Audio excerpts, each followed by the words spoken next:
ఒక చిన్న క్లారిటీ ఇస్తాను మీకు.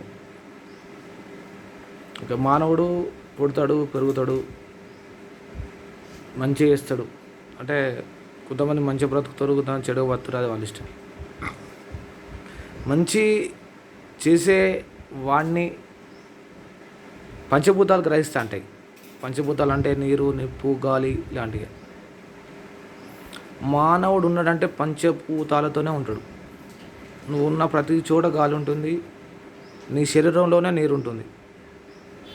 నిప్పు లేకుంటే నీకు తిండి దొరకదు. కాబట్టి నువ్వు చేసే మంచిని పంచభూతాలు గ్రహిస్తాయి. నీ తదనంతరం నీ పిల్లలకు పంచభూతాలు సహకరిస్తాయి. పాపాలు చేసినోనికి పంచభూతాలు వ్యతిరేకంగానే ఉంటాయి ఎప్పటికీ. ఇది మాత్రం క్లారిటీ. ఓకే.